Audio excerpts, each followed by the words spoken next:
Hi guys. Okay, let's just continue with our introduction here. Okay, when we talk about statistics, it usually comes in two bits. In the old days, the classical statistics is what we usually call the descriptive statistics.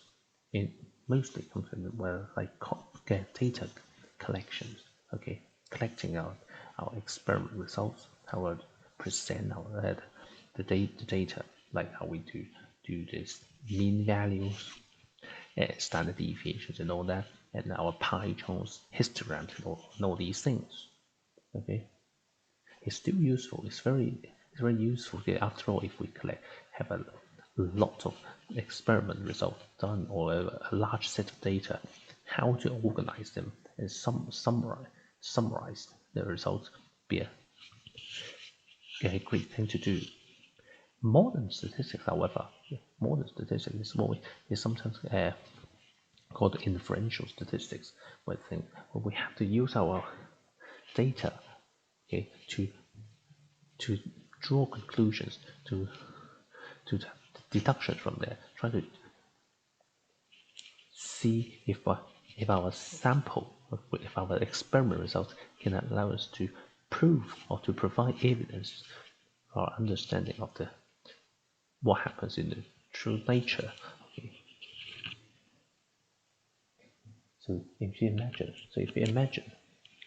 if I have a if I have two classes of students, if I have two classes or just two classes of students, okay, taking a test, taking a maths exam or something like that, okay, and I would like to compare the results of them two. I just need to get the results exams done and then have the results collected, and then I can simply compare them with the mean values and standard deviations and all that. That's what we have. That's what happens in the old days. Okay, more than once if you can imagine. If I have a exam for the whole nation, or okay, for the whole country, or even or just for a province in okay, with a large amount of data where I have only got uh, very little resource to for me to study the data. Well, what I would have to do is to take out some samples from these ones. Okay, a large set of data here, but I've only got myself and a pen and paper. Okay, so I'll have to take out uh, 50 of them, 80 of them, or 100 of them, okay, randomly, hopefully, okay. Then I can just check out the results and then do all sorts of mean values and all that, trying to understand what happens to the whole picture. Okay, that's what we do once. Those things to do with our hypothesis test and all those statistical methods that you might have done in in your undergraduates. But of course, let me just remind you. Okay, let me just remind you what we have for our statistics. Okay, suppose that we've got some experiment results, like n of them. Okay, you repeat your experiments, you've got n of those results here. Okay, so we will work out the mean value, or sometimes we just call them sample mean. Okay, if we have n of them of the data, so all we do is we add them up, we divide by n, then we got what we call the sample mean. And if we have to use have to check the spread of the data. Okay, if you have to check the spread of the data, how far away these guys are from the center, and that's the mean value. Okay, what we do is our variance or standard deviation. The thing is, okay, the middle. Okay, the mean value is kind of the middle of the data, the one. Okay, the average, you see. But to measure the spread of a set of data is a bit more difficult. So I've got each of these numbers, x1, x2, all the way to xn. So I check out the difference between xi and x bar. Check out the difference between each of them. x1, x2 from x bar. But you can imagine some of them data values will be smaller than x bar, while some of them they are larger than x bar. If I just consider the difference of the two, like the spread, like the difference, like the error, if you like. If I just check out the difference of these guys, some of them will be positive, some of them will be negative. If I just add them all up together to try to get some kind of total errors, it will be small. It will be likely to be zero, of course, because the positive bit will be cancelled by the negative bits. So the thing is, if you look at the expression we have here, okay, what we do is we square these numbers. We square these differences, x1 minus x bar, x2 minus x bar, and all that. We square these differences so that we get positive numbers for each of them before we add them up, before we find an average, if you like. But we'll define them at n minus 1 for some reason that we'll talk about later. Okay. So you see, we're adding up all the differences here from xi minus x bar. The total, if you like, the difference from the x bar, but we don't just add them all up. We square them and then we add them up. Okay, just so that we get all positive numbers. Okay, then we divide by n minus 1. It is actually possible. Okay, for some people, they may wonder. Okay, yes, xi minus x bar could be positive, could be negative. Okay, if I just add them up, that's no good. But in order to avoid all those negative signs and all that, we don't have to square them. We don't have to square them. We might just consider the absolute value function. When we consider the absolute value function, putting a modulus signs around these things. Okay, remember the modulus signs, the absolute value function would take away the signs. It would just keep the numbers. If you get something positive, these modulus signs will disappear. If these guys turns out to be negative, the modulus sign will give an extra minus sign to turn everything back into positive number. Okay, so it is possible. It is possible to consider the spread of the data by measuring, okay, by checking all the xi minus x bar and the modulus, okay, the absolute value of them, and then we just add them all up, and then we take the average, like divided by n or divided by n minus 1. Okay, but of course that it'll be another thing. Okay, for some people, this would be more useful. Okay, more realistic. You can imagine, because what we have here for our variance, as we call it, we add we square all the errors, and we add them all up, and then divide by n minus 1. If we need our standard deviation, we take the square root of this guy. So we square these guys, and then later we take square root back again. Okay, the result is somewhat changed. You see, bended, because of the squares and the square root process. It's not exactly like adding all these numbers together, like what we did for the other one. Okay, so some people prefer to do it the other way, but of course, mathematically, we would prefer to have our standard deviations and variance done in the usual way, with a square, with adding things together. Okay, and yes, if you do experiments, you're most likely doing this with standard deviations. But for mathematicians, because we don't like square roots as much, and of course we don't like those absolute value signs and all that. That's why we prefer to do our variance this way. Okay, so mathematicians usually prefer to work with the variance. Okay, but it's not less practical, because it's like having even the unit is not right, because we've got everything squared. Okay, but you can see that the theories coming later, as we shall see, the theories that comes later, okay, depends on the variance. That's why as the mathematicians prefer to have these things written this way. Okay, so you can see that the variance will tell you how widely spread these data are. But the thing is, even for the average, okay, yes, we have the expression for the mean. Okay, so we just add all everything together, we divide by n, that would be the mean value, like giving you the center, like giving you the average of the data. But this is not the only one. This is not the only way to do it. Okay, there's also what we call the median. Median. If you have a set of data, again, the median is also a good way to measure the middle or center of the set. The problem with the mean value is that you have to do a bit more calculations. You have to add them all up. You have to divide by n. Yes, it's simple. When in Excel, it'll be easy enough to do.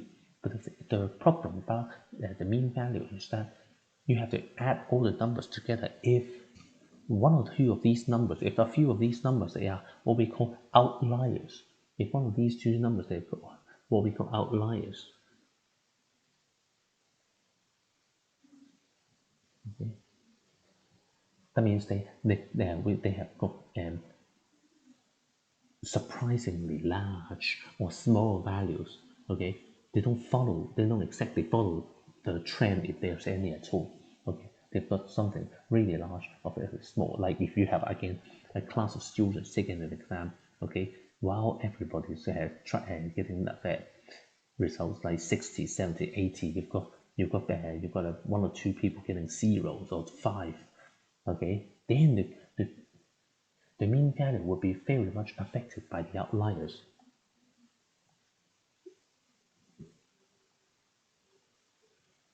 Sorry, mean values are easy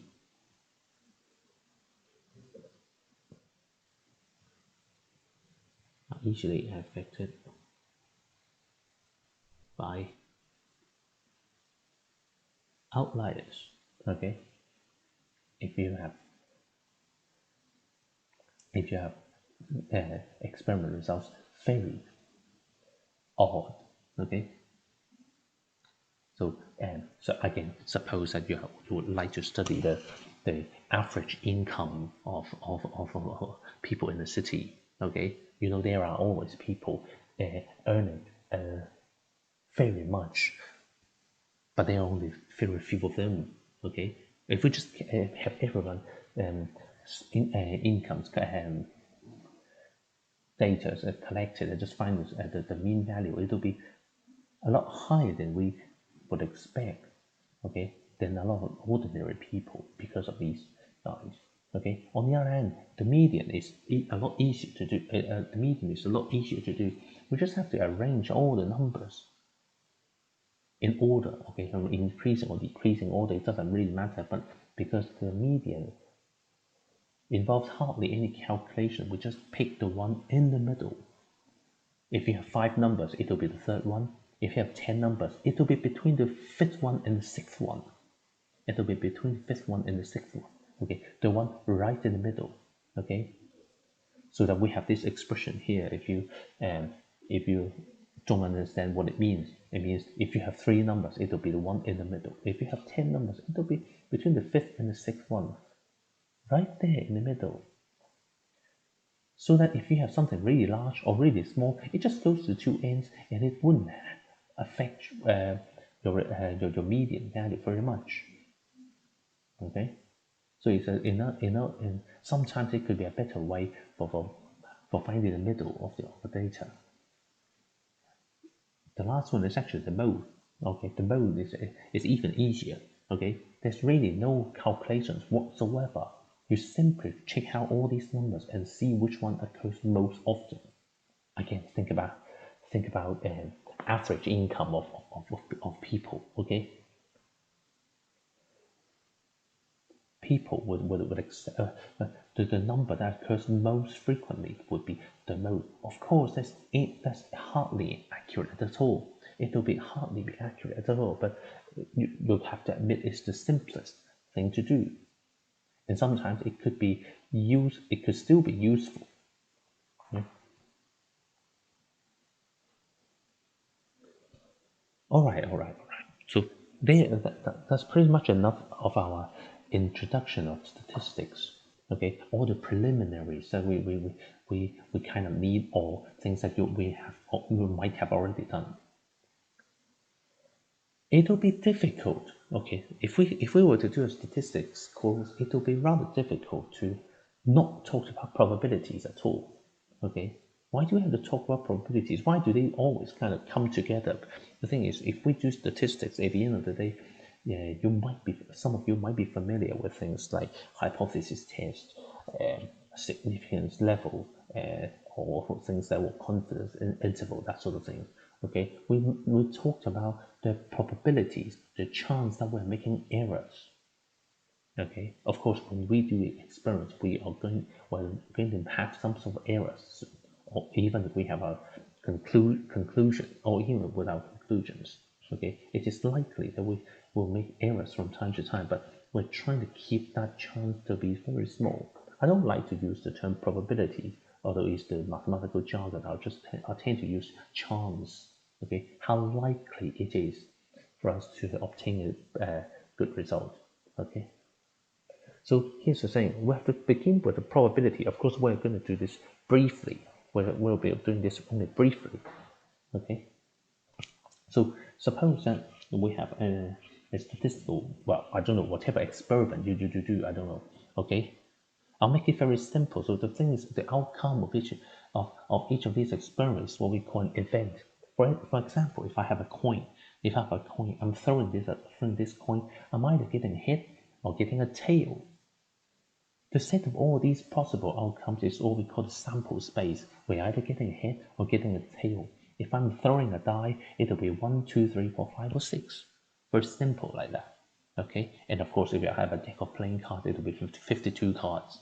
Okay, all 52 cards. Or if I drawing one card from the deck. Okay, the probability is defined as a number. Okay, that shows the likelihood, how likely that a certain event would happen. Like how likely is it for me to get a head when I throw a coin? What is the chance of getting a 6 from a die? Okay, so basically it'll be a probability of A is like this, probability of A, probability of whatever event is, okay, the number of times that it occurred divided by all events. So suppose that you've got a bag of 10 balls, and then you're drawing one of them from there. Okay, 10 balls with all with different colors, and you're taking one from there. What is the chance that you're picking up a blue ball, for instance? It'll be 1/10, etc. The thing is, the probability is a number that shows how likely things would happen.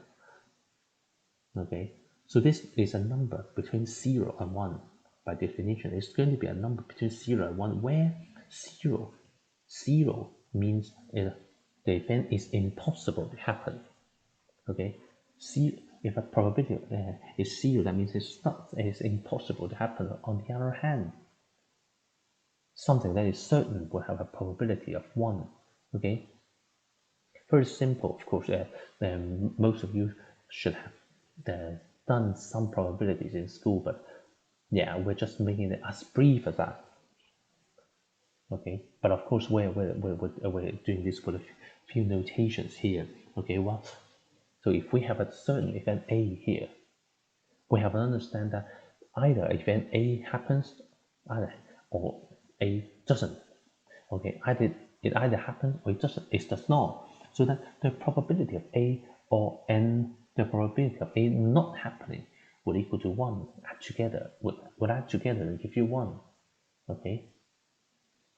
because sooner or later we'll get bored if we have only got one event to talk about.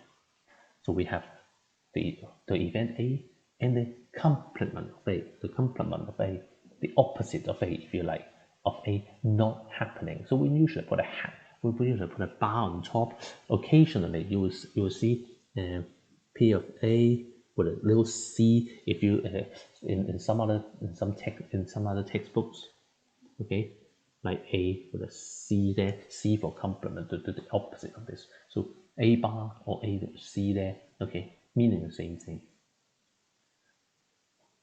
But it's the event that A doesn't happen.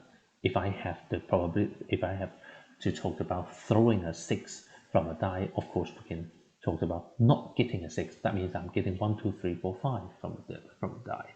Okay. The other thing is, if you have two events, if it turns out to two events A and B, then we can talk about the probability of either A or B to occur. But when we say or, mathematically, we mean A or B or both.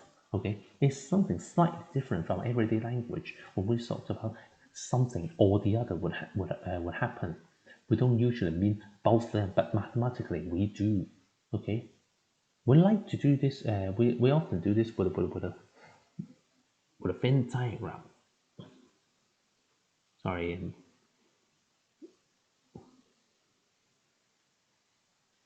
We often do this with a Venn diagram where that little box here represents the whole sample space, all of the events you have there. And suppose that we've got some certain event A and we've got some event B there.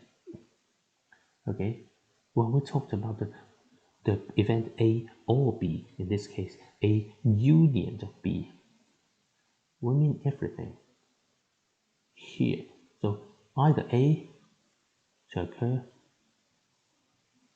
or B to occur or the bit in the middle. So it basically includes everything here. If we have A, U, B, that is, sometimes we just call it A or B. On the other hand, we can also do the probability of both A and B to occur with the probability of A and B to occur. That is A intersect B. That intersect sign here tells you that, okay, we are talking about the bit in the middle where the two bits from the Venn diagram overlap. A intersect B. Okay, we got A and B sometimes. Okay, A and B like this. Okay, but it's intersection thing here. And the thing is, you can, by looking at this diagram here, if you want the probabilities for A union of B, the A or B probabilities, all you need to do is find the probability of A,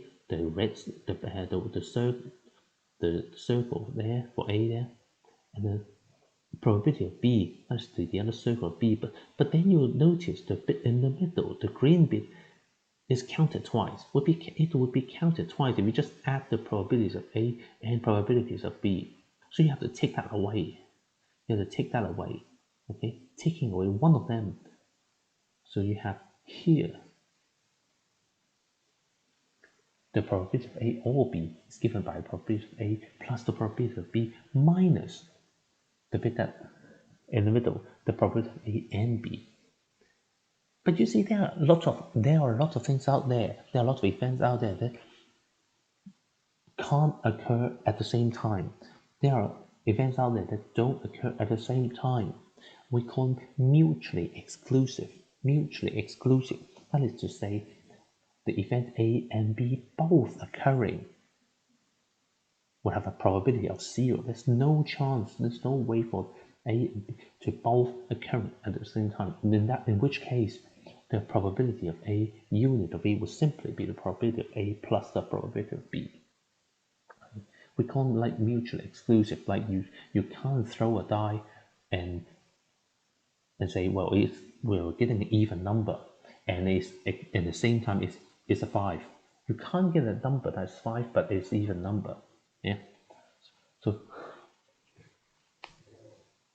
but then when you say, what is the chance that I will get a even number or a 5? You can imagine it will be just 2, 4, 5, and 6.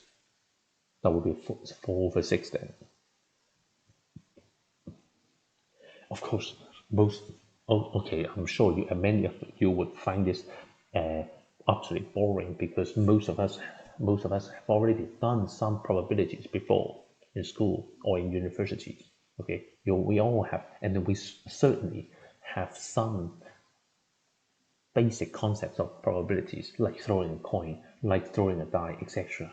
Okay, so we are going to move on one step further, going to the next idea here, which it's not necessarily done by everyone here. The conditional probability. The conditional probability. When I say one step further, it really is just one extra step further. That is, I still want to talk about the probability of a certain event B. I would like to talk about the probability of certain event B. But what is the probability that B would happen if I tell you already that some other event A has occurred? Okay, like if I'm throwing a die 6 phase, okay, 1, 2, 3, 4, 5, 6. What is the probability I will get a 6 when I tell you that it's going to be an even number? The probability would be different, obviously. Okay, if I don't tell you that it's an even number, if I just throw a die and I ask what's the probability of getting a 6, it'll be just 1 over 6. Very simple.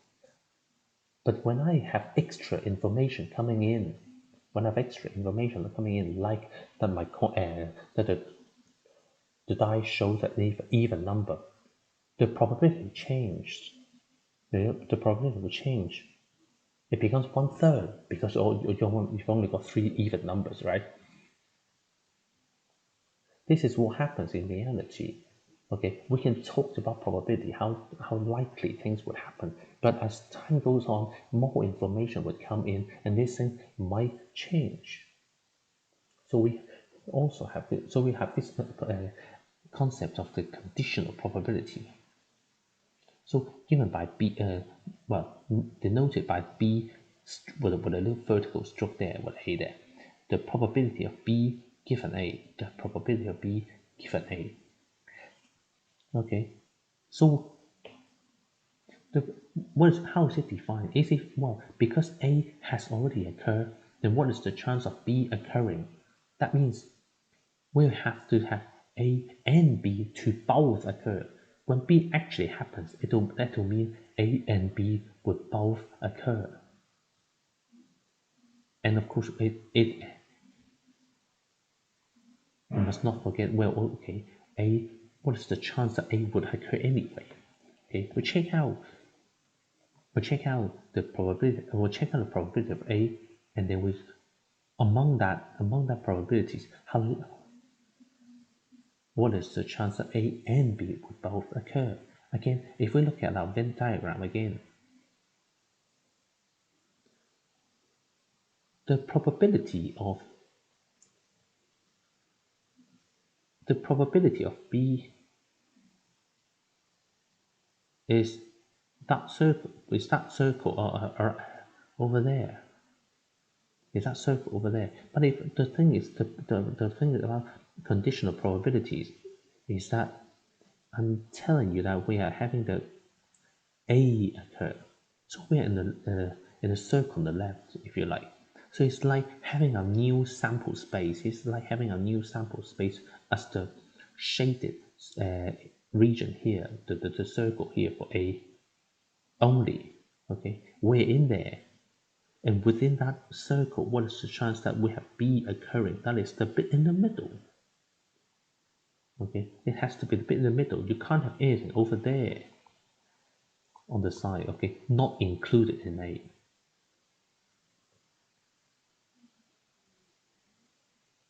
So that's how it's defined. It's sometimes easier to look at these things from a diagram. It's what we call the conditional probabilities. Okay, of course, we would certainly hope that the probability of A is not zero, because A has already occurred, so this is not something impossible to happen. Okay, so that is how it is defined. Okay, sometimes you can see this conditional probabilities be defined like this: B given A equals to this guy. But sometimes you can rewrite this expression and say,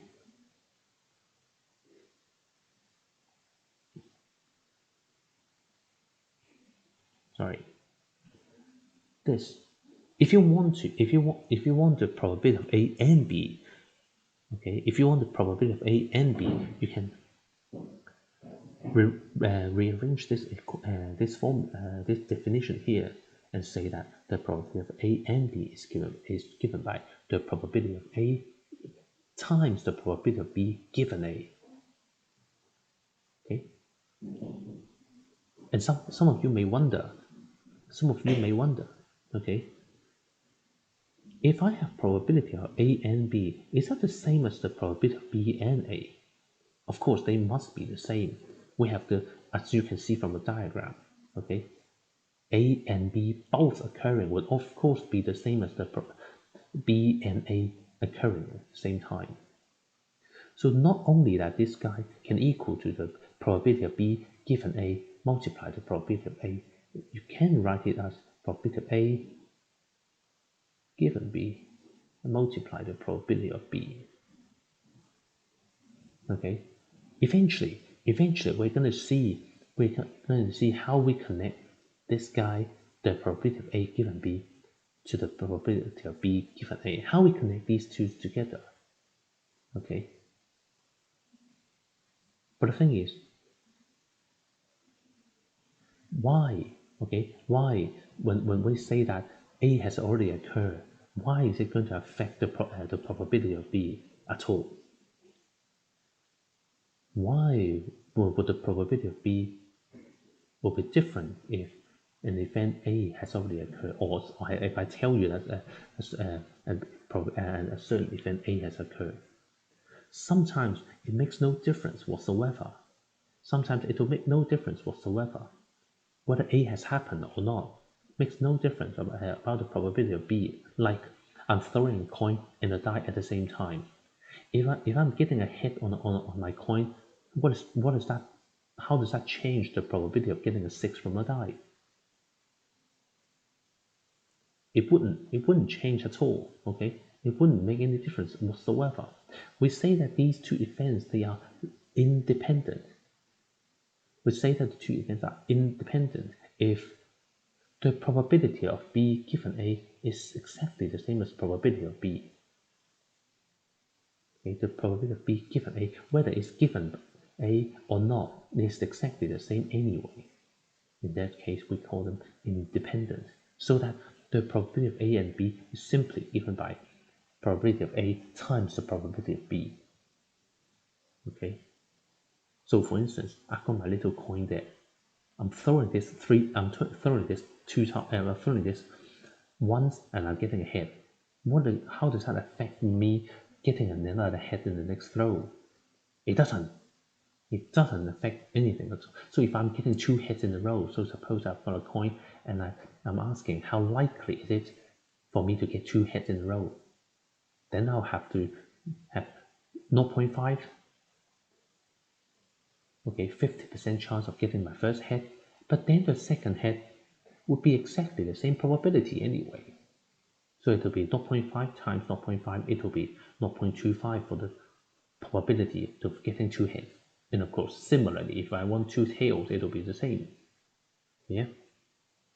The two things will have to be multiplied together.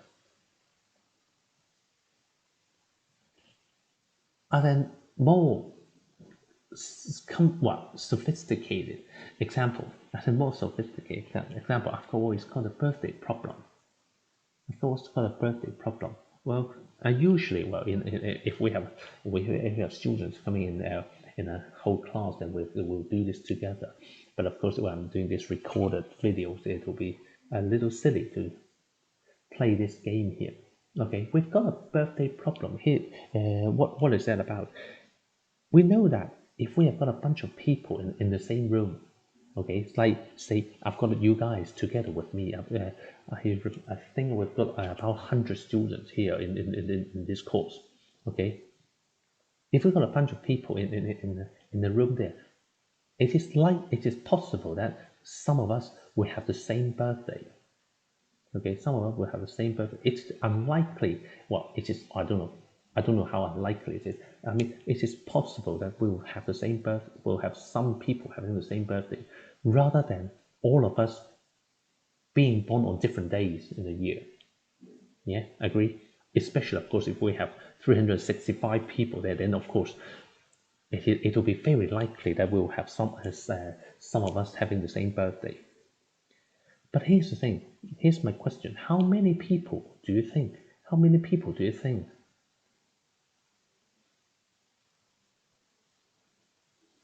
To have a 50% chance. How many people do you think we need to have in the room when we say that there's a 50% chance for at least some people having the same birthday? Okay, that's what we call the birthday problem. You see, if I've got a probability like this, okay, or if you have actually in a party in a party like this, and then you can actually have a little betting game with your friends, okay. Okay, I can put a bet on saying that, well, in this party room here, we've got people having the same birthday. Okay, because the result as the result here, it's a little surprising for us. It's a little surprising for most of us not doing probabilities theories. Okay, for most of us for most people that don't do probabilities, we find this result rather surprising. Okay, that you can actually bet money and say, okay, I'll have a game with you guys. Okay, I'm sure that just about I've got about 100 people in this course here. I'm sure some of us will be having the same birthdays. Okay, and I'm happy to put money on this bet. Okay, how can I be so sure about that? How can I be so sure about that? How can I work out this probability here? Okay, I've got hints here for you to think about, but of course, uh, we're not doing this together. I better do the math immediately. Okay.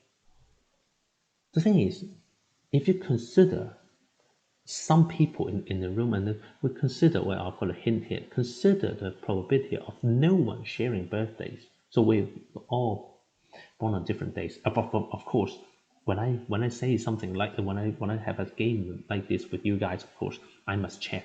We don't have brothers and sisters in our class, right? We don't have twins, right? Okay, I suppose we're all different people born on different days, and then with our birthday, okay, when exactly we are born, they are independent events. Yeah, when I was born has nothing to do with when you were born, right? So they're independent events. Then we can talk about things like the probability of, well, no one sharing a birthday. Because the thing is, if I want to check the probability of two of us sharing the birthday, having the same birthday, it will be rather difficult. I've got a large class here. I don't know which two of you will have the same birthday, and of course, we don't know which day we're having the same birthday, etc. So for the calculation, it turns out to be easier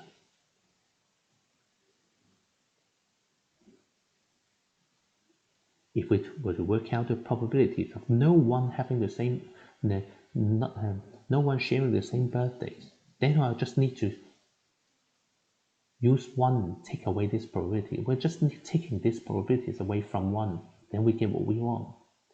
Imagine there are only two of us here.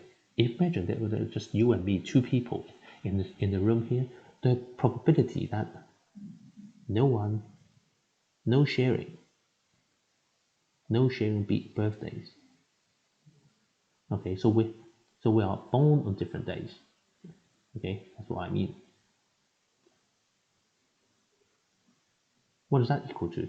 That means the first person, while the first person can be born on any day in the year, okay, you have the choice of 365 days from the year. The other one, the other person, we have to avoid that day. So 364 from 365. Okay? Okay? Does that make sense? If we have two people only, the first person can be born any day on from the 365 days in a year, but the second one, okay, must avoid that day in order for the two of them to not having the same birthday. Okay? So that would be easy to calculate. I don't have a calculator, so you better do this yourself. But suppose that we've got with three people then. These probabilities becomes what? Again, while the first one can be born any day of the year, the second one must be born on a different day. But the third person will have less choice. We have less choice. Okay? We have got the third one having 363 days to choose from. And of course, the probability that of this probability is going to be high. 365, well, these numbers, each of them, they are very close to 1. When they multiply together, you've got something very large, close to 1, I mean. Of course, that is likely to this is likely the case. If we got only 3 people, hardly anyone will be having the same birthday. Okay, so what we want, the probability of sharing birthdays, some sharing of birthday to be 1 minus this guy there. Okay, whatever that equals to. Okay, it's going to be a small number, but you can imagine continuing with this process. The probability will be 365, 365, 364, 365, 363, 365, multiply the 362 over 365, etc., etc. If we have 4 people here, and all we need to do is 1 minus p. Okay, what we're looking for is this number.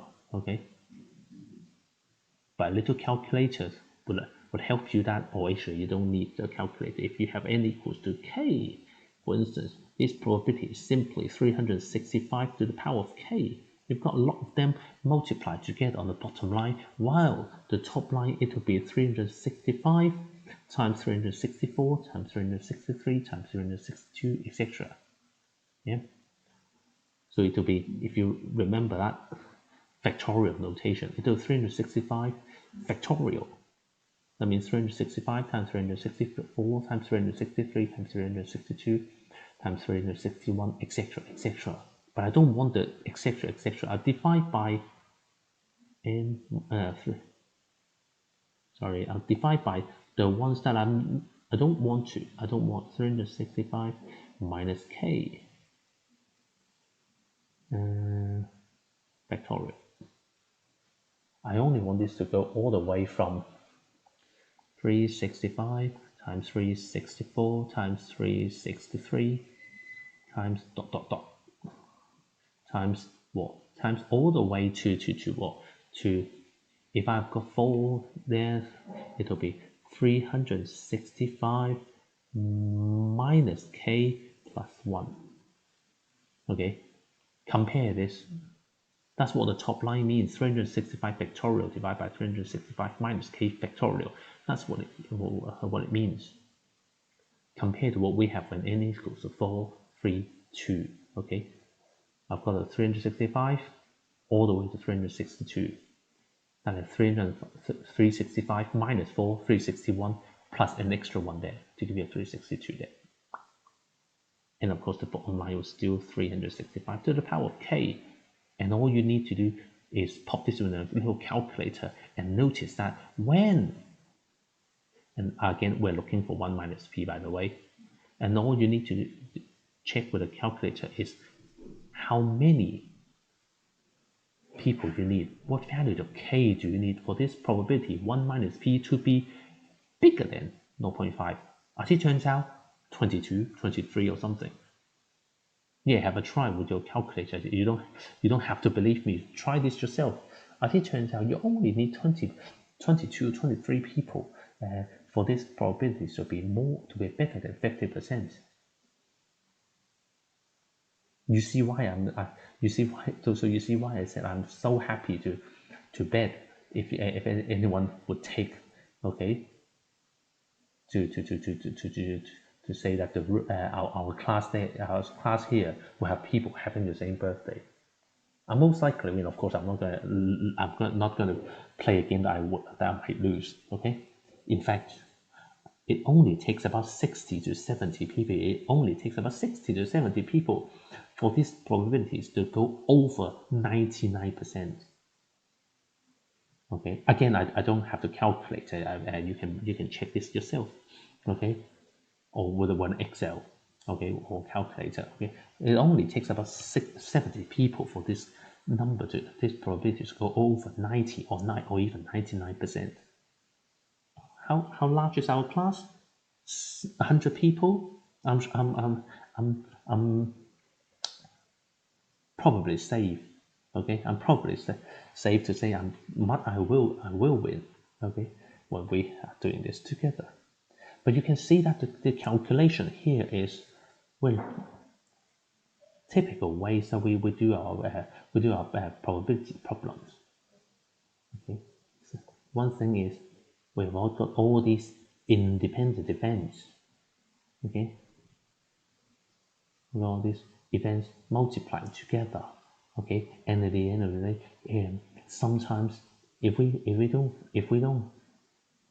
can't find our probabilities directly, we can try finding our probabilities and taking some other probability and do the 1 minus that. Okay. Okay. Again, like I've got my coin there. I've got a fair coin. Let's assume that I've got a fair coin. So I've got a 50% chance of getting a head, 50% chance of getting a tail. Suppose I'm throwing this coin like 10 times. What is the probability that I would get like more than seven heads? Like, you can neither work out the probability of getting 8 heads, 9 heads, and 10 heads and add together. But on the other hand, you can also do a 1 minus, taking away the bits that you don't like. 0 heads, 1 head, all the way to 6 heads, 7 heads. We have all these probabilities add together, then do 1 minus that. It's also fine. Yeah, that's the birthday problem here. And okay, if you want something like, okay, more than gambling, although gambling is one of the most essential parts in probability theory. In fact, the invention of probability theory was due to what, I don't know, a study of gambling. Okay. You know the person Pascal's that we mentioned earlier about the Pascal's triangle actually was the one who invented most of this probability theory that we do today. Okay, but all started with a game of gamble. Okay, what is the chance that he'll win a certain game on a certain money, with winning money of these things? Okay, and he developed a whole lot. Okay, but of course, if you prefer something less like gambling, okay, we have an example like this here. Suppose that if you have a hospital or certain clinic here, okay, that statistics shows that, okay, 10% of the patients will have liver disease. Okay, 10% of patients have liver disease. Okay. On the other hand, 5% of patients, they are alcoholics, drinks too much alcohol. Okay, 5% of students or patients are alcoholics, but about 10% of patients have liver disease. But of course, we know that the two are related to each other. The two of them are related to each other. That means if you drink alcohol, if you drink a lot of alcohol, you're more likely to have liver disease. Yeah. Suppose that the statistics from the clinic also shows that with people having liver disease, okay, among those people diagnosed with liver disease, 7 of them are alcoholics. Okay. Okay, 10% of patients will have liver disease, but among those people, 7% of them are alcoholics. That means they're more likely to be alcoholics than normal patients. Okay, because they have liver disease. Okay, so what we're interested to know is, well, suppose that someone okay walked into our clinic with a bottle of whiskey in his hand. Okay, suppose we've got an alcoholic entering our clinic here. What is the probability that he is having a liver disease? Okay, that's the sort of thing we'd like to know. Okay, if I may put this down mathematically, suppose that A, sorry, I'll go back, I'll just blank again.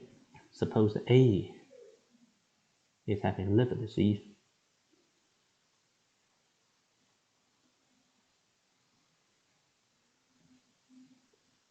B, that's the event of having A for alcoholic, isn't it? Sorry, it's not in there, so I'll just leave it as it is then.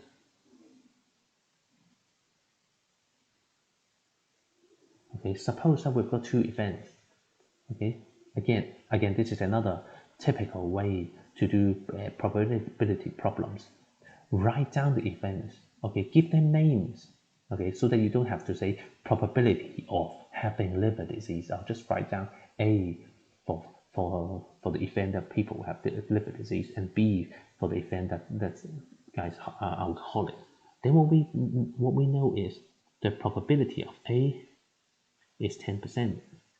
The probability of B is 5%.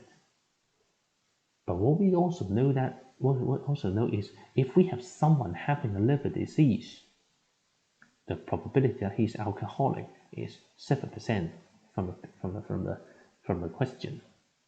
But what we're looking for is probability of A given B.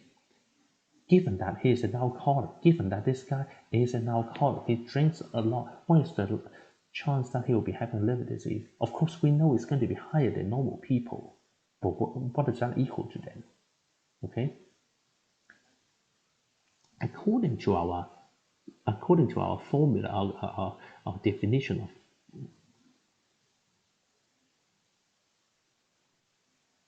of conditional probabilities, this is what we will be having: the probability of A and B divided by the probability of B. But as I showed you earlier, okay, this can also be written as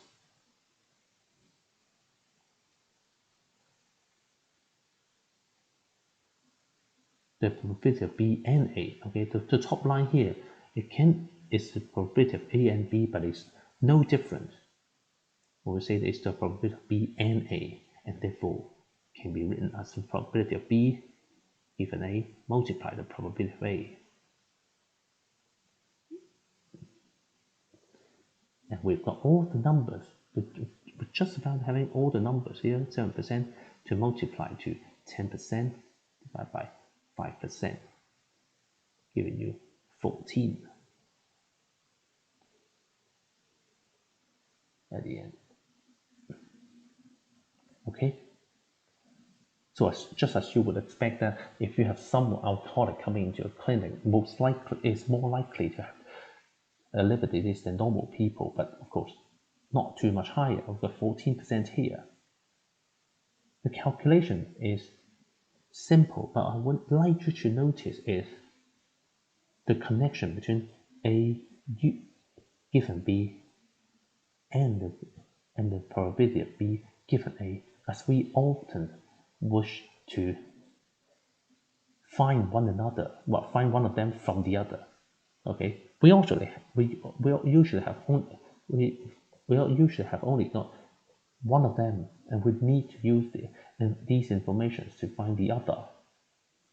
Okay,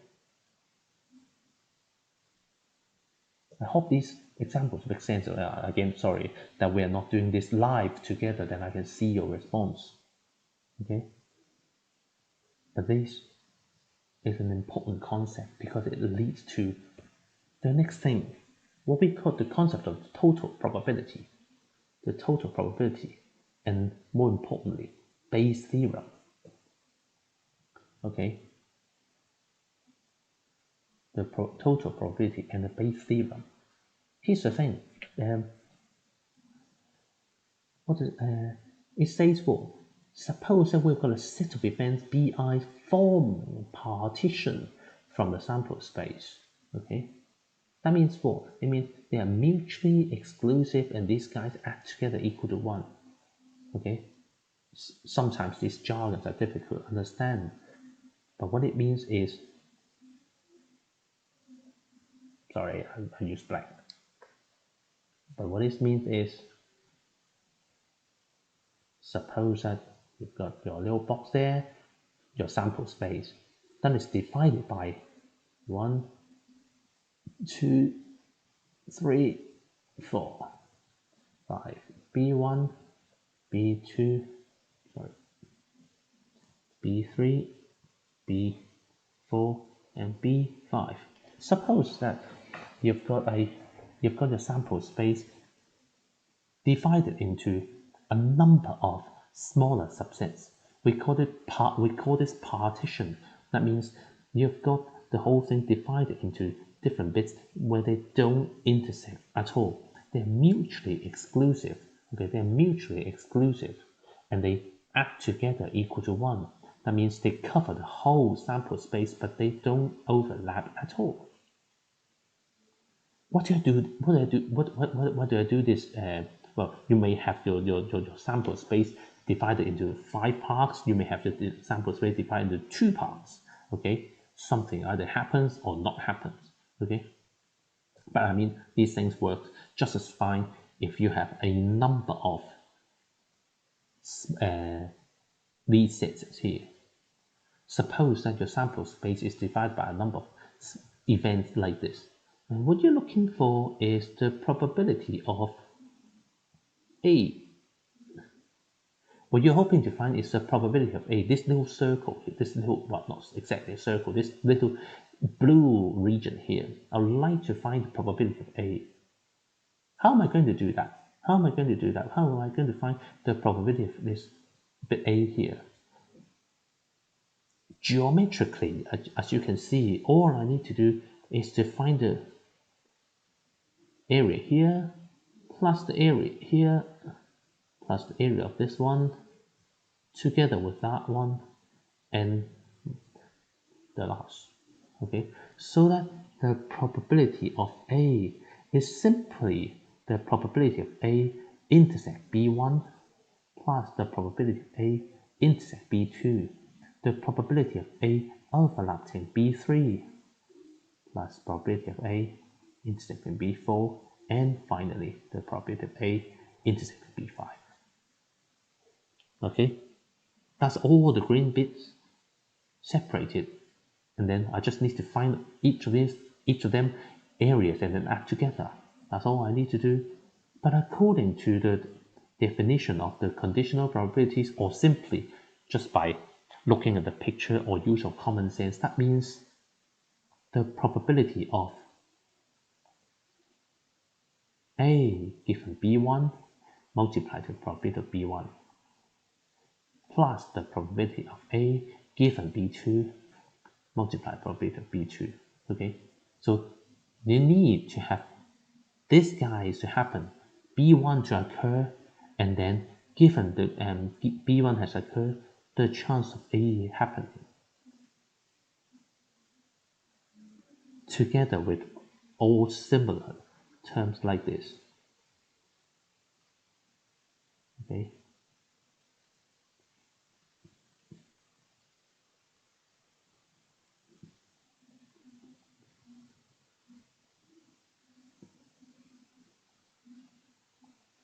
I've got all 5 of them here. I don't know why I drew 5 of them.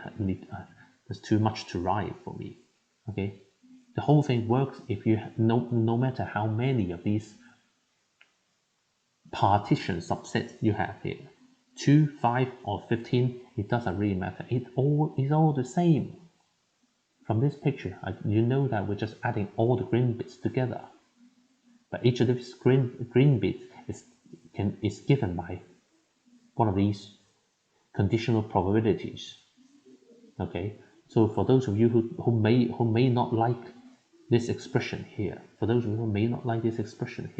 is what it means. I've got a summation of adding a lot of these guys together. Probability of A given Bi multiplied with probability of Bi. Okay, so many of them to add together give me the total probability of A. This is the total probability here. Yeah, that is defined here. The total probability of A. I'm having all of these bits and pieces added together to give me the whole log probability of A. That's what it means. Okay.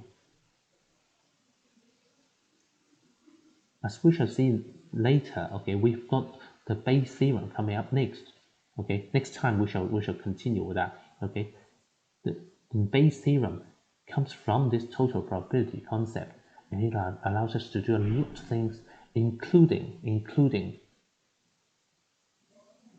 our COVID-19. Something to do with our COVID-19 can be done with our probability theory as well. Okay, but of course we shall leave that till the next time. Okay, thank you very much.